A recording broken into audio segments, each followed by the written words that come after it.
सद्गुरू श्री ब्रह्मचैतन्य महाराज गोंदवलेकर यांचं प्रवचन 16 फेब्रुवारी. संत सांगतील तसे वागावे. ज्या स्थितीत परमात्मा ठेवतो त्यात आनंद मानावा.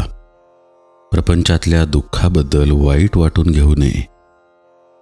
आपण जगात वागताना सर्व माझे माझे असे म्हणतो, पण प्रत्यक्ष आपल्या वाटणीला किती येते याचा कधी आपण विचार करतो का?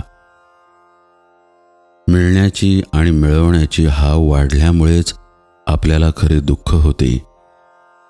ही हाव नाहीशी व्हायला भगवंताच्या स्मरणात राहणे हा एकच उपाय आहे. मी भगवंताचा आहे ही जाणीव ठेवून वागावे. भगवंताकडे चित्त गुंतवून ठेवणे हाच खरा धर्म मानावा. जगाला फसवू नये आणि जगाकडून फसले जाऊ नये. नामात जो राहिला तो सत्संगतीत राहिला. व्यवसाय आणि हौस याप्रमाणे आपण संगत धरतो. मनाची आणि नामाची संगत जोडून द्यावी. मालकाच्या बरोबर असलेला कुत्रा ज्याप्रमाणे धीट होऊन दुसऱ्यावर भुंकतो, त्याप्रमाणे आपण भगवंताच्या आधाराने राहावे. भुंकू मात्र नये. नेहमी लीनता ठेवावी. मी साधन करतो हे विसरून जावे. त्याबद्दल अभिमान धरणे म्हणजे साधनाला कमीपणाच आणणे आहे. आपल्या कामात लक्ष ठेवून सर्वांशी प्रेमाने वागावे.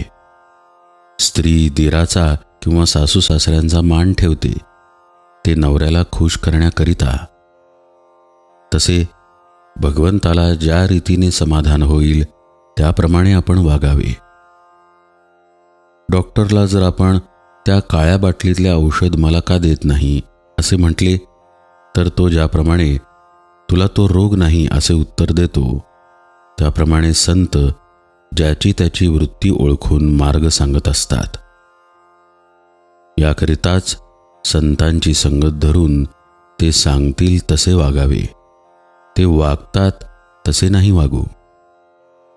आपल्या पतंगाची दोरी आपण संतांच्या हातात द्यावी आणि खुशाल निश्चिंत राहावे.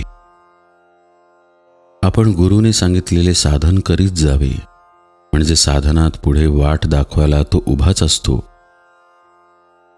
जिथे 2 वाटा फुटतात तिथपर्यंत या, म्हणजे तिथे गुरु उभाच आहे. पण उगीच काही न करता पुढे काय आहे हे विचारण्याने काय होणार?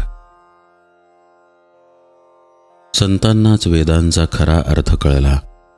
त्यांचे केवढे उपकार सांगावेत की त्यांनी तो अर्थ आपल्याला सांगितला. म्हणून आपण वेद वाचण्याचे कारण नाही. आपण फक्त संत आपल्याला सांगतील त्याप्रमाणे वागावे. त्यात आपलेच घुसडू नये.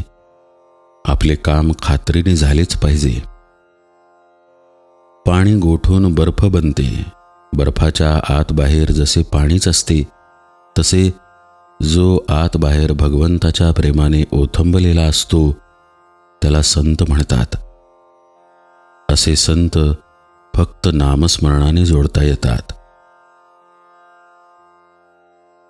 सद्गुरूच्या आज्ञेचे पालन करता करता साधकाला नामाची गोडी लागते आणि नाम पोटभर घेतल्याने त्याचा आत्मा तृप्त होतो.